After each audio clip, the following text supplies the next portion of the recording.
티타임즈가 일하는 사람을 위한 생존 AI 강의를 출시했습니다. 챗GPT, 제미나이, 젠스파크, 감마, 노트북 LM, 커서, 클로드, 빌더.io, 생산성 AI 툴에서 바이브 코딩까지 AI 툴의 대가 김덕풍 소장과 함께하는 실전, 실습형 생존 AI 강의.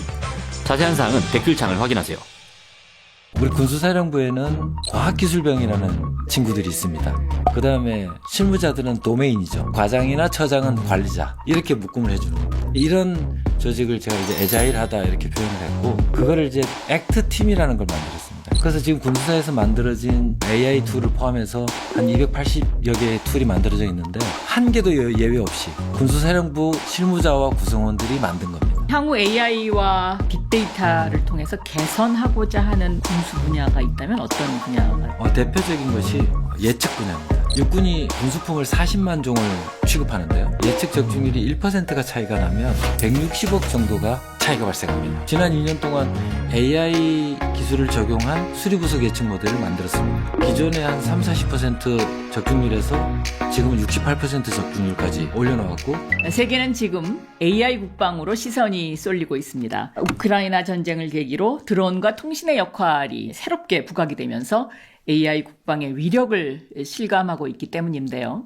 주요 선진국들도 AI 무기 체계에 대한 새로운 개념을 도입하고 있죠. 이런 가운데 대한민국의 AI 국방은 어떻게 진행되고 있는지 오늘 매우 중요한 분 모셨습니다. 이 스튜디오에 별이 떴습니다. 그것도 별 하나도 아니고 별 3개입니다. 박영선의 테크토크, 오늘은 육군 군수사령부의 41대 군수사령관 손대권 중장 오셨습니다. 안녕하십니까? 이 군수사령부가 뭐 하는 것이냐? 이제 제가 조사를 해봤더니 육군의 자원을 효율적으로 관리하고 전투 현장까지 적시적소에 투입되도록 해서 전쟁에서의 승리를 보장하는 지속 지원의 최상의 부대로 역할을 담당하고 있다. 이렇게 설명이 나오던데, 이걸 한마디 단어로 해봐라. 그러면 국방 조달. 이것이 가장 중요한 임무인가요? 조달은 한 부분이고요. 거기 조달에 분배, 저장, 그리고 정비, 운영 유지 이런 것들이 다 포괄된 그런 역할들을 하게 되죠. 그러면 예를 들면 우리가 무기를 사들여 온다. 그러면 여기서의 군수사령부의 역할은 어떻게 되는 겁니까? 무기가 도입이 되면 군수사령부는 그 무기가 전투 현장에서 제 성능을 발휘할 수 있도록 정비 지원을 하고, 또 종합정비창에서 오래된 무기들은 거의 새로운 신품처럼 정비를 하는 그런 역할들도 하면서, 또 필요로 하는 여러 가지 전투 물자들 그리고 군수품들 이런 것들을 우리 전투 현장에 계속적으로 도달되도록 하는 이제 그런 역할을 합니다. 이 군수사령부가 국방 AX 확산의 선도부대로 선정이 됐더라고요. 네. 어떤 계기가 있었습니까? 22년도 자료를 보니까 각 산업군에 대해서 디지털 수준을 조사한 적이 있습니다. 그런데 물류기업, 물류산업군이 만점 5점에 3점이 되지 않는 아주 낮은 수준을 보였거든요. 그런데 우리 육군 군수사령부도 어떻게 보면 종합 물류기업과 같은 그런 역할들을 합니다. 그렇죠. 이게 진짜 배달이 잘 돼야 되니까. 네. 그래서 저희도 군수사령부의 역할에 대해서 그럼 디지털 수준이 어느 정도 됐을까? 그 전까지는 저희도 데이터가 많다. 그리고 디지털에 많이 익숙해 있다 이렇게 생각했는데, 확인을 해보니까 그렇지 않더라고요. 그래서 그 DX 전환을 추진을 시작을 했습니다. 그러고 나서 어느 정도 이제 아키텍처도 갖춰지고 또 수준도 조금씩 이제 나아지면서 이 디지털 확산을 육군 전체로, 국방 전체로 확산하는 그런 계기를 만들자 하는 그런 취지로 이제 임명이 된 것입니다. 또 어려움이 있으셨을 것 같아요. 어려움이 많았죠. 처음에는 뭘 하는지도 모르고 했습니다. 그러니까 사실 우리 군수사 내에 그런 데이터 전문가 또는 AI 전문가가 없었기 때문에, 저희 군수사가 이제 대전 지역에 있다 보니 그 전문 인력들이 가까이 있어서 그분들 찾아가서 물어보고 또 배우기도 하고 모셔서 강연도 듣고 뭐 이런 과정을 했었습니다. 좋다고 하는 건 다 했습니다. 근데 제가 한 1년 정도 지나니까 지금 우리가 뭘 하고 있는 거지? 하는 생각이 딱 들더라고요. 그때 이제 다시 구성원들 한번 공부를 해보니까 그 데이터 아키텍처라는 그런 구조가 있더라고요. 그래서 그걸 보고 저희들이 한 것들을 한번 이렇게 매칭을 해봤습니다. 그랬더니 그래도 헛다리를 짚은 건 아니구나. 처음부터 이걸 알고 진짜 어떤 포괄적인 지식을 가진 사람이 이런 디자인 하에서 우리가 이 부분들을 했으면 좀 더 빨리, 좀 더 효과적으로 할 수 있겠다는 생각이 들었는데, 전 뭐 1년 늦지 않았다고 생각했습니다. 지금 굉장히 중요한 말씀 해주셨는데 우리나라를 보면 AI 아키텍처가 안 보여요. 현재 그렇습니다. 그래서 참 아쉽다. 그러니까 전체를 조명하고 그림을 그려주는 사람? 이제 이게 필요한 거죠. 2022년 얘기를 하셨는데요. 그 시기에 우크라이나전이 발발하지 않았습니까? 사실 이 우크라이나 전쟁이 군사 AI 이 어떤 그 테스트베드였고요. 그래서 미국에서는 뭐 팔란티어, 또 스페이스X 이런 이제 그 스타트업들이 활약을 하게 된 하나의 어떤 전쟁터였다. 이렇게 보는데 그 전쟁을 통해서 어떤 이 무기 체계의 패러다임도 AI 때문에 많이 바뀌지 않았습니까? 그렇죠. 그래서 사령장관님께서는 이런 어떤 우크라이나전 어떻게 그동안에 느끼셨습니까? 제가 가장 인상 깊게 느낀 핵심 키워드 몇 개를 말씀을 드리면 스타링크, FPV, 그리고 포병 탄약. 저는 사실 크게 이 세 가지로 좀 중요하게 느끼고 있습니다. 스타링크는 이제 데이터와 정보를 어떻게 공유할 것인가. 통신의 중요성. 그렇습니다. 네. 우리 전장에서는 통신에 대한 음성이든 데이터든 매우 어렵습니다. 근데 그 스타링크라는 것이 새로운 좀 패러다임을 제공해 준 것 같고요. 좀 더 구체적으로 말씀 주시면 어떤 새로운 패러다임입니까? 이게 정상적으로 구축을 하려면 굉장히 많은 비용과 오랜 시간이 걸립니다. 근데 이제 우크라이나는 빠른 시간 안에 필요로 했기 때문에 미국에서 제공하는 그 스타링크를 빨리 도입할 수 있었고 또 그 스타링크가 인공위성 체계로 움직이기 때문에 데이터 통신에 큰 제한을 받지 않고 거리나 기상에 크게 제한을 받지 않고 좋은 통신 서비스를 제공해 줄 수 있었다. 그렇기 때문에 빠른 반응을 할 수도 있었고 또 드론의 운영이나 새로운 신무기들의 운용에 그것이 직접적으로 연계될 수 있었고 또 아마 지휘부들은 지휘 통제에 아주 큰 도움을 받았을 거라고 생각이 듭니다. 그 다음에 이제 FPV는 우리 뭐 아주 인상 깊잖아요. 뭐 유튜브나 뭐 TV 방송에서 드론에 의해서 러시아 전차가 공격당하거나 이런 장면들. 사실 매우 인상 깊은 그런 장면들입니다. 우크라이나는 전쟁 초기만 해도 드론 생산 대수가 뭐 10만 대를 넘지 않는 드론에 대해서 크게 곽강받는 나라는 아니었습니다. 그런데 전쟁이 발발하고 연간 300만 대를 생산하는 드론 강국이 되어버렸습니다. 그리고 그 사이에 처음에는 그냥 그 박격포탄 같은 거를 달고 다니면서 이렇게 했던 아주 초기 수준의 드론이었다면 지금은 오히려 아주 정교해지고 또 가격도 더 싸지고 거기에 추적 기술이나 AI 기술까지 포함시켜서 훨씬 더 정교하게 효과를 발휘하는 그런 드론으로 발전했거든요. 우크라이나가 직접 드론을 생산합니까? 그렇습니다. 그렇군요. 그래서 그거를 전장에서 운용하는 사람들이 거기서 성능 개량을 합니다. 그리고는 그걸 바로 테스트합니다. 우리 전쟁을 하지 않는 정상적인 나라 같으면 그걸 이제 뭐 시험 평가도 해야 되고 어떤 절차도 거쳐야 되고 이런 여러 가지 과정들이 있을 텐데 전쟁을 하고 있고 굉장히 위급한 그런 상황이었기 때문에 그런 과정들이 굉장히 신속하게 발현되지 않았나 하는 그런 생각을 합니다. 포병 탄약 부분은 어떻습니까? 포용 탄약은 뭐 현대전에서 첨단 기술과 첨단 전력만이 전쟁을 하는 것이 아니다. 왜냐면 이제 우리 포용 탄약은 대표적인 재래식 전력이잖아요. 그럼 이제 우크라이나가 하루에 뭐 몇만 발을 쏜다 뭐 이런 얘기가 있고 탄약이 부족하다 뭐 이런 얘기들이 있었는데 결국은 우리의 대비도 결국 첨단과 또 로테크의 재래식 전력들이 균형되게 발전돼야 되지 않는가 하는 뭐 그런 생각을 하게 됐었습니다. 오늘 중요한 말씀 참 많이 해주셨는데 이 드론 이야기를 하셨는데 지금 말씀하신 것처럼 그렇게 저렴하게 제작된 드론의 이제 속수무책이 된 거잖아요. 이 드론은 레이더로도 잘 잡히지도 않고요. 그래서 우리는 어떻게 그 드론 공격에 잘 대비하고 있습니까? 그 대비책을 찾기 위해서 정말 큰 노력을 기울이고 있습니다. 한마디로 개인 전투 체계상에서 대드론에 대한 대비 그리고 또 어떤 지역적 또는 중교 시설 이런 지역적으로 드론에 대한 대비 그리고 또 우리 국가 전체에 대한 대비 이렇게 뭐 사이즈별로 좀 나눌 수 있을 것 같은데요. 그런 부분들을 제가 깊이 말씀드리기는 좀 어렵지만 대비를 하고 있습니다. 대비책은 사실 드론에 대한 대비는 크게 이제 두 가지로 나눠질 수 있거든요. 하나는 이제 하드킬이라고 해서 직접 타격해서 격추를 시켜서 무력화시키는 또는 소프트킬이라고 해서 이제 제밍이나 스푸핑 같은 이런 기술을 통해서 목표대로 못 움직이게 하거나 또는 스푸핑의 기술 같은 경우에 이제 내가 원하는 장소로 끌어들여서 오히려 포획하는 뭐 이런 기술까지도 있습니다. 그래서 그런 것들을 우리 방위산업체나 스타트업 기업들이 많이 연구하고 있고 상용화 기술 수준도 매우 높이 올라와 있다. 이런 말씀 드릴 수 있을 것 같고 우리 산업계의 생태계도 잘 만들어져 가고 있다고 생각합니다.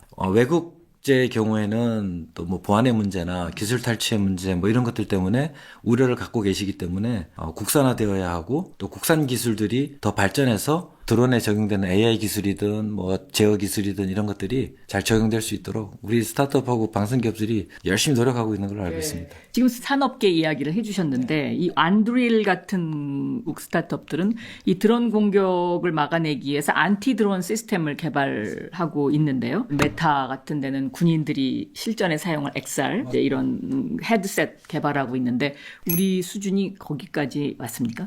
이 스타트업들이? 제가 보기에는 기술적 수준은 저는 도달해 있다고 봅니다. 그런데 이제 산업 생태계는 어쨌든 이윤을 추구하는 곳이고 또 이윤은 소요가 있느냐 없느냐. 그럼 내가 몇 개를 생산해야 되느냐. 또 내가 몇 개를 생산하기 위해서 그럼 내가 얼마를 투자해서 기술 개발을 하고 그것을 실제 상품화될 수 있도록 할 것인가 이런 비즈니스 플랜에 대한 고민을 할 텐데 저는 기술 수준은 뭐 우리 대한민국 수준 가능하다고 봅니다. 근데 이제 그 친구들에게 얼마만한 소요 이런 것들이 정확하고 좀 빨리 이루어진다면 우리 기업들이 좀 더 빨리 대응하고 좀 더 효과적으로 대응할 수 있지 않을까 하는 뭐 그런 생각을 하고 있습니다.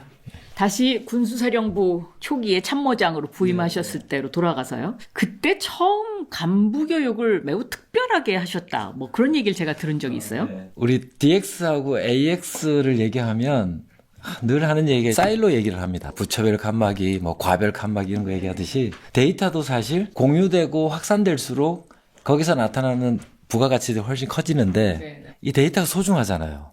그 사실 각자들이 다 가지고 있습니다. 공유가 잘 안 됩니다. 그래서 제가 군수에 이제 참모장으로 갔는데 DX를 해야 되는데 제가 중령 때 2010년도 그때 이제 군수에 근무를 했었습니다. 그때 근무할 때 저희 과장님이 저한테 무슨 얘기를 해주셨냐면 너는 사령부 총괄장교니까 우리 군수사에 있는 모든 구성원들의 세 번째 서랍을 열 수 있어야 한다. 그 세 번째 서랍이 뭡니까? 그랬더니 보통은 첫 번째 서랍은 아무한테나 주는 데이터, 두 번째 서랍은 좀 친하고 이렇게 관계가 되면 주는 데이터, 세 번째 서랍은 진짜 아무한테도 안 주는 데이터.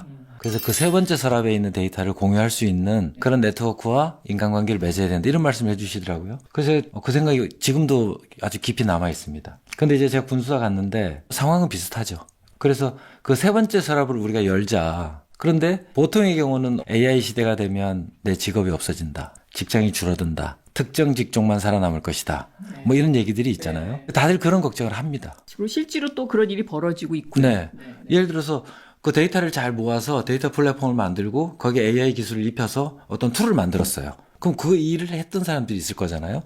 그럼 그 사람은 내가 굳이 왜 그걸 만들어? 내 데이터 가지고 내 직장을 내가 보호해야지. 근데 이제 그런 거부터 우리가 생각을 좀 깨쳐야 되겠다. 우리가 하려고 하는 일은 당신들 직장을 없애려고 하는 일이 아니다. 당신이 지금까지 해온 일을 좀 더 효과적으로 하고 또 지금까지 해왔는데 해결하지 못한 난제를 해결하기 위해서 이 디지털 트랜스포메이션이 필요하다. 거기에 또 AI 기술을 입혀서 분석하고 예측하고 하는 이런 도구가 필요하다. 그렇게 가기 위해서 하는 일들이니까 우리가 동참하자 하는 뭐 이런 공감 형성의 교육이었습니다. 공감대를 형성한 이후에 이제 DXAX를 추진하셨군요. 그럼 이 DXAX를 위해서 가장 중요하게 생각하고 어떤 추진한 방향이랄까요?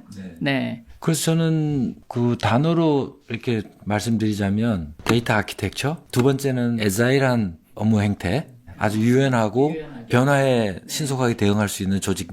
그다음에 세 번째가 이제 데브옵스, 거기에 이제 또 보안까지 붙이면 이제 데브섹옵스 이렇게 얘기할 수 있는데 데브옵스는 개발자가 운영자다. 즉 운영할 사람이 툴이나 모델을 개발하자. 그게 개발자와 운영자가 같다. 이런 의미가 됩니다. 그래서 지금 군수사에서 만들어진 뭐 AI 툴을 포함해서 한 280여 개의 툴이 만들어져 있는데 그게 한 개도 예외 없이 군수사령부 실무자와 구성원들이 만든 겁니다. 어디에 돈 줘서 용역해서 뭐 이렇게 뭘 만들어 달라 한 게 아니고 그 처음에는 좌충우돌이 많았죠. 어려웠죠. 왜냐면 공부해서 작지만 코딩을 배워야 되고 공부를 해서 해야 되니까. 근데 그게 1년, 2년 쌓이니까 지금은 자기 도메인 영역에서 하고 싶은 일들을 툴로 가시화할 수 있는. 원래 컴퓨터 공학을 전공하지 않은 사람인데도 배워서. 근데 이제 거기에 제가 애자일한 조직이라는 말씀을 드렸는데 우리 군수사령부에는 과학기술병이라는 친구들이 있습니다.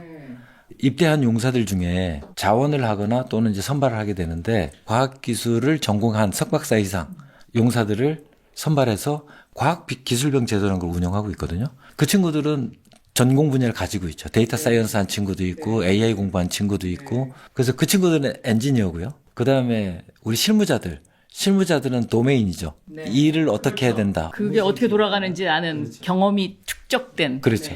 그리고 그 과장이나 처장은 관리자. 이렇게 묶음을 해주는 겁니다. 그러면 이제 관리자는 이 사람들이 일을 할 수 있도록 뭔가 여건을 만들어주고 뭐 데이터의 공유나 이런 것들에 대한 체계를 정리해주고 과학기술병과 실무자는 그걸 가지고 코딩하거나 뭐 이렇게 해서 툴을 만들어가는 이런 조직을 제가 이제 에자일하다 이렇게 표현을 했고 그거를 이제 액트 팀이라는 걸 만들었습니다. 에자일 코어 팀. 그래서 어떤 조금 더 큰 프로젝트가 있으면 그 코어를 에자일하게 만들어줘서 이 친구들이 핵심 기술을 만들게 하고 주변에 있는 도메인들은 거기에 자기의 체계를 더 얹어서 이 툴이 커지도록 하는 이제 이런 이제 팀들도 만들어서 운영을 했거든요. 근데 그 성과가 그 툴로 1년에 한 개씩 나타납니다. 뭘 하는데 기술이 부족해요. 어떡하지? 또 아니면 데이터는 저쪽 과에 있는데 어떡하지요? 그럼 자연스럽게 야 너랑 좀 합쳐라. 과학기술병 중에 야 너 데이터 사이언스 친구 없니? 그럼 네가 여기랑 같이 묶여서 한번 일을 해라. 그럼 이 과학기술병은 직업 군인인가요? 아니면 아니 병사들입니다. 18개월 근무하는 병사들입니다. 네. 근데 이 친구들이 너무 열성적이에요. 그게 목표가 있으니까. 그러니까 자기가 잘하는 분야가 있고 또 자기가 기여할 수 있는 역할이 있고 만들어야 될 목표가 분명하니까 이 친구들이 밤낮 없이 일을 합니다. 보통은 뭐 일과 끝나면 퇴근하잖아요. 생활관 가서 핸드폰 보고 이래야 되는데 그 연구실 따로 만들어줬거든요. 거기서 10시, 12시까지 같이 작업합니다. 완전히 그 젊은 친구들이 군 생활을 아주 효과적으로 했네요. 저는 너무 이쁘고 좋더라고요. 그리고 군 생활이 헛되지 않았고 그 친구에게도 아마 좋은 영양분이 되었을 것 같고 우리 군에도 좋은 자양분이 된 것 같습니다. 이 육군 군수사령부가 했던 이 노하우와 그렇게 3개 팀이 모여서 하는 이거를 저는 민간에도 좀 전파해야 되지 않을까 이런 생각이 듭니다. 근데 거기는 정말 리더의 의지와 구성원들의 공감대가 꼭 필요합니다. 이게 뭐 하루 이틀 해서 될 문제가 아니기 때문에 100% 공감합니다. 일하는 사람들이 그래 이거 좋은 거야 이렇게 하도록 만들어주고 성과가 당장 나타나지 않더라도 좀 기다려줄 줄 알고 또 거기에 더 좋은 여건이 될 수 있도록 뭔가 여건을 만들어주는 노력을 우리 관리자나 리더 그룹들이 해준다면 저는 우리 젊은 세대들 또 지금 우리 대한민국의 IT 기술 AI 기술 저는 미국 중국 저 뒤지지 않을 거라고 보거든요. 지금 이제 말씀하신 거는 그 조직 운영을 그렇게 하셨고 그걸 활용하려면 군수 데이터를 활용을 해야 되는데 이 데이터 활용은 또 어떻게 진두지휘를 하셨습니까? 저는 AX를 AI 트랜스포메이션이라고 하지 않고 AI 드리븐 DX 이렇게 표현하거든요. 그러니까 결국은 디지털을 얼마나 더 잘 쓸 것인가 거기에 이제 AI 기술이 중요하게 쓰여지는 것이니까 저는 이제 그렇게 표현하는데 거기는 구조적인 거버넌스하고 인프라가 같이 따라가 줘야 합니다. 왜냐하면 지금도 당장 이제 그런 현상들이 나타날 텐데 거버넌스는 제도, 예산, 규칙 이런 것들입니다. 그러면 대한민국이 AI 3대 강국으로 가려면 제도, 규칙, 예산을 어떻게 할 것인가 이런 거에 대한 국가적인 고민이 필요할 맞습니다. 거고요. 또 인프라 측면에서 보면 데이터 파이프라인, 데이터가 어떻게 연결돼 있어서 얼마나 많은 공유 시너지를 만들어낼 것인가 하는 그런 인프라도 필요하고요. 또 컴퓨팅, 과거에는 서버형 컴퓨터에서 분산 서버형 컴퓨터, 지금 이제 클라우드형 컴퓨터로 또 미국은 다시 분산 클라우드로 이렇게 컴퓨팅이 발전하고 있는데 그런 어떤 그 인프라에 대한 정부 투자 반드시 필요하다고 보여집니다. 그럼 이 데이터 거버넌스를 어떤 식으로 활용을 하셨어요? 그래서 이 거버넌스 측면에서는 사람이 중요하더라고요. 그러니까 어떤 사람에게 어떤 역할을 주고 어떤 조직에게 어떤 역할을 줘서 어떻게 이 AI 정책 또는 데이터 정책을 끌어가야 한다 하는 이런 그 정립이 매우 중요하다고 보여지거든요. 저는 이제 군수사령관 했기 때문에 저는 이제 군수사 내부 조직에 대해서만 고민을 많이 했죠. 그래서 그때 했던 게 뭐냐 하면 지금까지 그냥 일반적인 도메인 업무만 했던 친구들이 도메인만 하면 안 된다. 데브옵스 개념으로 데이터나 AI에 관한 업무도 할 수 있어야 한다. 그래서 조직 명이나 이런 것들을 바꾸고 역할을 다시 정립을 해줬습니다. 예를 들면 보급장교 그러면 과거에 보급장교라는 직책명이었다면 보급 및 보급 데이터 관리장교 이런 식으로 하면 데이터 업무에도 관련이 있구나. 그리고 세부 역할에 업무를 분장해 주는 거죠. 보급 장교 그러면 우리는 그냥 그 뭐 식량 그래서 뭐 이렇게 갖다 주고 뭐 이런 것만 하는 걸로 생각하니까 그래서 본인 스스로도 아 나에게 이런 역할이 있구나 하는 것들을 이제 심어줘야 된다고 보거든요.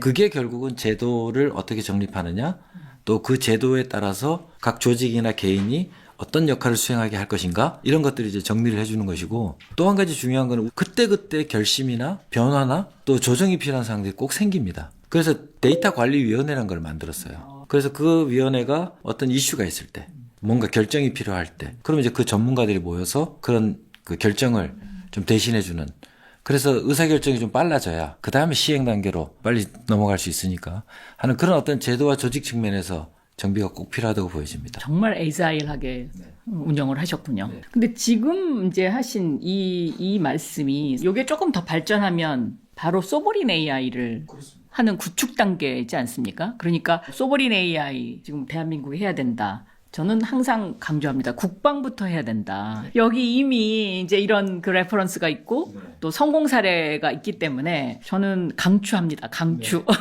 그래서 저는 작은 소망이 있다면 지금 현재 군수사에 만들어 놓은 데이터 플랫폼 그 이름을 다모아라고 했습니다. 데이터 모아. 데이터에 다 DA를 따서 다 모아. 모든 데이터를 모으자. 그리고 그걸 정리하자. 잘 정리가 되면 누구라도 쓰게 될 것이다. 예를 들어서 필요한 툴을 만들면 툴을 사용할 수 있을 것이고 또 우리 예를 들어서 국가 서버린 AI를 만들면 거기에 작은 부속품처럼 컨텐츠처럼 올려서 공유할 수 있는 그런 시스템으로도 갈 수 있을 것이고 그래서 저는 그런 어떤 작은 컨텐츠를 하나 만들었다고 생각합니다. 근데 이제 이 개념이 조금 더 확장되고 범위가 더 넓어지고 또 좀 더 좋은 기술들이 적용이 되면 훌륭한 소버린 AI가 되지 않을까 생각합니다. 저는 지금 군수사령관님이 왜 중요한 일을 하셨다고 생각하냐면 미국의 팔란티어가 결국 지금 하신 일을 차곡차곡 지난 20년 동안 해왔던 거 아닙니까? 그러니까 K 팔란티어의 씨앗과 어떻게 보면 떡잎을 만드신 거죠, 지금. 그러니까 실제적으로 보면 이런 차이가 있습니다. 사실 같은 데이터입니다. 같은 데이터인데 이 데이터가 사용되는 용처에 따라서 센서로부터 의사결정하는 단계까지 도달하는 파이프라인이 조금씩 다르죠. 그러니까 예를 들면 우리 전장에 있는 이제 지휘관들이 사용하는 데이터는 전투 현장에서 발생한 뭐 시각 자료든 영상 자료든 아니면 뭐 음성 자료든 이런 센서로부터 수집된 데이터가 직접적으로 의사결정에 작동될 수 있도록 데이터가 전달된다고 하면 지금 군수사에 만들어 놓은 데이터는 자원관리 즉 아까 군사령부가 지속지원의 최상위 부대라고 말씀드렸으니까 그런 자원관리 측면에서 어디에 뭐가 몇 개 있고 어디에 뭐가 몇 개 필요하고 언제 필요하고 얼만큼을 확보해야 되고 뭐 이런 것들이 데이터로 담겨져 있어서 그것을 자원관리에 관련되는 지휘관들이 보면서 아 지금 쌀이 필요하구나 아니면 기름이 필요하구나 아니면 전투 현장에 지금 탄약이 없구나 이제 이런 것들을 쉽게 의사결정할 수 있는 그런 이제 시스템으로 발전하는 거죠. 근데 현재는 이제 팔란티어는 주로 이제 전장 지휘 쪽에 조금 더 포커싱이 돼 있는 상태고 아직까지 자원 관리 쪽에 좀 더 높은 포커스를 가지고 접근하고 있는 기업은 아직은 제가 보기엔 좀 부족하다고 봐요. 왜냐면 전장의 쪽이 훨씬 급하고 기묘하니까 이해합니다. 근데 분명히 이 자원 관리 쪽의 것이 잘 되면 그 시스템이 결론적으로는 전장 쪽으로도 그대로 옮겨갈 것이다. 그렇죠. 그리고 지금 그 자원관리 이것이 군에서만 필요한 게 아니고요. 기업에서도 똑같습니다. 그렇습니다. 그러니까 이거가 사실은 군에서 지금 사령관님께서 만들어 놓으신 그것이 기업으로 갈 때 이게 이제 스타트업하고 연결돼서 산업이 발전할 수 있는 거죠. 우리가 이제 일반적으로 책 속의 길이 있다. 이렇게 많이들 이야기하는데 지금 사령관님 말씀은 데이터의 답이 있다. 이렇게 정리가 됩니다.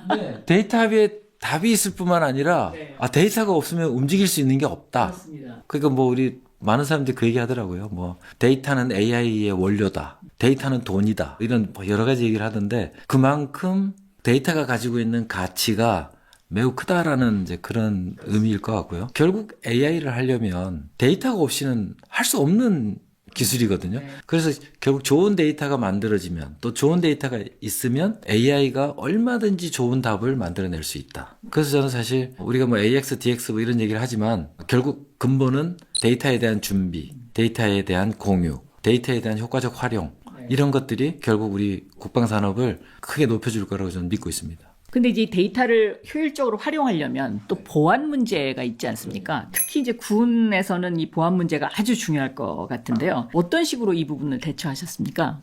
근본적으로는 일단 데이터는 보호되고 그러면서도 공유되어야 한다. 약간 이해가 충돌하는 네. 부분이 발생하는데 거기서 지혜가 필요한 것 같습니다. 그러면 얼마나 보호하면서 공유할 수 있게 할 것인가. 그런 거에 대한 고민이 필요할 것 같고 제가 하이브리드 클라우드 관련해서 우리 국방에도 건의를 하고 추진을 해왔었는데 그게 뭐냐 하면 지금 이제 전 세계가 클라우드를 쓰고 있다고 말씀드렸잖아요. 네. 그 클라우드 안에 프라이빗한 공간과 퍼블릭한 공간을 구별하는 겁니다. 프라이빗한 공간은 정말 우리 군사 보안을 지켜야 될 중요한 그런 보안 데이터들이 들어가 있고 퍼블릭 공간은 쉽게 공유할 수 있는 그런 데이터들을 넣어둬서 그 인가된 기준이 안 되는 사람들은 퍼블릭 영역에서 데이터를 공유하고 프라이빗한 공간에서는 인가된 보안 기준을 충족하거나 그런 자격이 있는 사람들이 데이터를 공유할 수 있게 하면 그러면 좋겠다 하는 게 첫 번째 생각이고요. 또 한 가지는 데이터를 이제 어떻게 만들 것인가. 지금 우리가 이제 데이터에 대해서 이 보안 등급을 매기는 것조차 사실 조금 어렵거든요. 완전히 딱 이렇게 정해지지 않아서 또 그 기준을 충족하는지 안 하는지도 아직 완전히 정립되지 않았고 그럼 이제 데이터에 대한 보안 기준들이 잘 정립된다면 그러면 몇 등급까지는 어떤 보안, 몇 등급까지는 어떤 보안 이런 것들이 이제 정해질 수 있을 겁니다. 미국에서 하고 있는 제로 트러스트 정책이 이제 그런 유행의 것이거든요. 그러니까 각각의 데이터들이 어떤 보안 능력을 갖춰야 되느냐 하는 이런 것들이 정리가 되면 저는 충분히 기술력으로 충족이 가능하다고 보여집니다. 향후 AI와 빅데이터를 통해서 개선하고자 하는 뭐 군수 분야가 있다면 어떤 분야가 되겠습니까? 대표적인 것이 예측 분야입니다. 저희는 매년 다음 해에 수리 부속을 몇 개를 사야 되는지를 정말 예산하고도 예측합니다. 직결되는 거고요. 육군이 군수품을 40만 종을 취급하는데요. 네. 그중에 30만 종 정도가 수리 부속입니다. 그리고 예측 적중률이 제가 그냥 대략 계산해 본 겁니다. 예측 적중률이 1%가 차이가 나면 160억 정도가 차이가 발생합니다. 무엇보다 중요한 거는 예측을 잘못해서 수리 부속이 없으면 장비 한 대가 서 있어야 되는 근데 이런 문제가 생기기 때문에 장비 가동률이 아주 치명적인 문제를 발생시킵니다. 그래서 그 분야에 고민을 많이 하고 있고 지난 2년 동안 AI 기술을 적용한 수리 부속 예측 모델을 만들었습니다. 그래서 기존에 한 30-40% 적중률에서 지금은 68% 적중률까지 수량 기준으로 올려놓았고 그게 지금 XAI 기술을 적용해서 전 품목에 대해서 지금 데이터 검증 작업을 하고 있습니다. 그러면 내년 말 또는 내후년 조달 예측은 그때는 제가 보기에는 90% 가까이 달성할 수 있지 않을까 하는 기대를 가지고 있습니다. 이제는 사람의 힘으로 관리하는 데는 한계에 도달한 겁니다. 그래서 거기에 우리가 AI 기술을 집어넣고 또 사무자동화 기술, 대표적으로 이제 RPA 같은 로봇 사무자동화 이런 기술들을 넣어서 사람들의 노력을 줄여주고 오류를 줄여줄 수 있는 그런 툴들, AI 기술들을 접목시켜야만이 우리 군수 분야도 정말 효과적이고 효율적인 그런 자원 관리를 할 수 있지 않을까 그런 생각을 하고 있습니다. 여기서 새로운 직업군이 많이 나올 것 같은데요. 충분히 그럴 수 있을 것 같습니다. 이거는 수요 예측을 하는 게 중요하다는 건 알겠지만 특히 군수 분야에서 아주 군은 군수 분야지만 민간- 모든 기업들, 작건 크건 모든 기업들이 그 예측을 해야 되거든요. 내년도 예측, 내후년도 예측을 아마 비슷한 논리가 되지 않을까 하는 생각입니다. 군 생활을 몇 년 하셨습니까? 저 39년 1개월 하고 전역합니다. 별 3개 다시고 그런데 내가 이거 좀 이 얘기는 하고 가야 되겠다 뭐 이런 거 없으세요?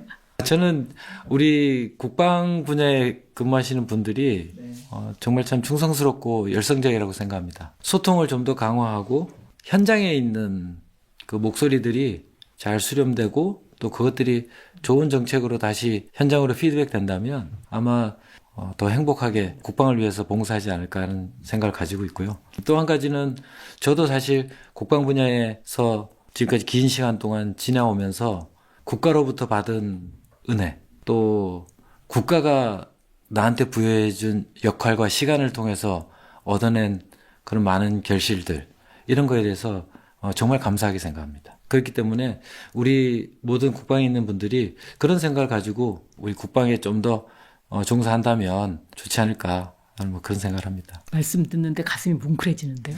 오늘 사령관님 말씀 듣다 보니까 뭔가 안심이 되는 것 같아요. 아, 우리 국군. 아, 좋다. 박영선의 테크토크. 오늘은 국방 AX 확산의 선도부대 육군 군수사령부 41대 군수사령관 손대권 중장 모시고 얘기 나눠봤습니다. 감사합니다. 감사합니다. 미래를 먼저 보다 티타임즈.